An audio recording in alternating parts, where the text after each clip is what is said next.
সমুদ্রে গাঁজা থেকে তৈরি শক্তিশালী মাদক হ্যাশিশ পাচারকারীদের নৌকাকে ধাওয়া করেছে স্প্যানিশ পুলিশের গার্ডিয়া সিভিলের টহল নৌকা এবং হেলিকপ্টার। দৃশ্যটা ছিল ঠিক যেন কোনো হলিউড অ্যাকশন সিনেমার মতো। তীব্র গতিতে ছুটছে নৌকাগুলো আর উপরে নজর রাখছে হেলিকপ্টারের চোখ। স্পেনের গার্ডিয়া সিভিল পুলিশ গত 24 অক্টোবর শুক্রবার একটি বিশাল মাদক বিরোধী অভিযানে সাফল্য পেয়েছে।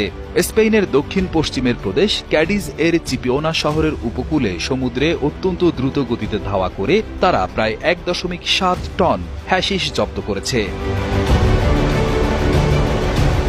এই অভিযানে মোট 4 জনকে গ্রেফতার করা হয়েছে। সন্দেহজনক জাহাজটিকে ধাওয়া করার জন্য কর্তৃপক্ষ 2টি টহল নৌকা এবং একটি হেলিকপ্টার ব্যবহার করেছিল।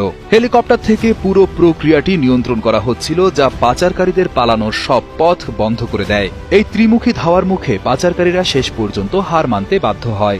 একসময় পুলিশের নৌকাগুলো মাদকবাহী জাহাজটির একেবারে কাছাকাছি চলে আসে।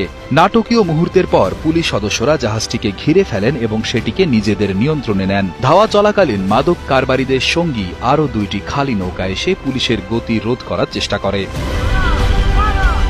গাঁজা বলতে আমরা চিনি পাতা, ফুল, কাণ্ড ইত্যাদি। অন্যদিকে হ্যাশিশ হল গাঁজা গাছের ফুল থেকে সংগ্রহ করা রেজিন বা আঠালো পদার্থটিকে ঘন ও জমাট বাঁধিয়ে তৈরি করা একটি রূপ। হ্যাশিশ গাঁজার পাতা বা ফুলের তুলনায় অনেক বেশি শক্তিশালী, কারণ হ্যাশিশে গাঁজার মূল সক্রিয় উপাদান THC এর ঘনত্ব অনেক বেশি থাকে। এক কথায় হ্যাশিশ হল গাঁজা